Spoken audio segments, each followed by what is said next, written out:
Welcome back. ભારતમાં છેલ્લા કેટલાય સમયથી જમ્મુ કાશ્મીરમાં આતંકી હુમલાઓ થાય છે. ત્યારે તાજેતરમાં ભારત દેશની ગુપ્તચર શાખાએ ભારતમાં 25થી વધુ આતંકવાદીઓ ઘૂસ્યા હોવાથી એલર્ટ જાહેર આપ્યું.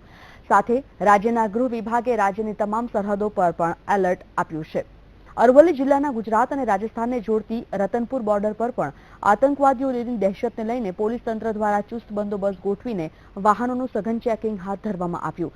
સાથે સાથે રતનપુર બોર્ડરથી નજીક આવેલા યાત્રાધામ શામળાજી મંદિરે તેમજ શામળાજી મંદિરની આસપાસ સઘન ચેકિંગ હાથ ધરવામાં આવ્યું છે. સાથે અંબાજી મંદિરે પણ પોલીસ દ્વારા ચુસ્ત બંદોબસ્ત ગોઠવીને ચેકિંગ હાથ ધરાયું.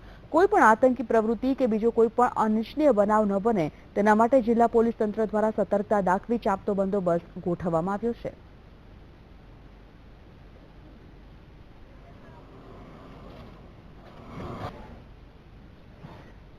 ગુપ્ત સૂત્રો દ્વારા જાણકારી મળી છે કે લશ્કરના 20થી 25 આતંકવાદીઓ ભારતમાં ઘૂસણખોરી કરી ચૂક્યા છે. આ આતંકવાદીઓ 26/11 જેવી ઘટનાને અંજામ આપવાની ફિરાકમાં છે. આ આતંકવાદીઓના નિશાના પર દેશના મોટા શહેરો છે. તમામ એરપોર્ટ અને મોટા રેલવે સ્ટેશનને હાઈ એલર્ટ આપી દેવામાં આવ્યું છે. એરપોર્ટ, વિદેશી યાત્રીઓવાળી જગ્યાઓ, મોલ, હોટલ, ભીડભાડવાળી જગ્યાઓ જેવી કે રેલવે સ્ટેશનો પર આતંકી હુમલો કરી શકે છે. તો સાથે પાકિસ્તાની સીમાથી જોડાયેલા રાજ્યોની પોલીસને સુરક્ષા વધારવાનો આદેશ પણ આપી દેવામાં આવ્યો છે. ગૃહ મંત્રાલય તરફથી તમામ સુરક્ષા બળોને હાઈ એલર્ટ પર રહેવા કહેવામાં આવ્યું છે.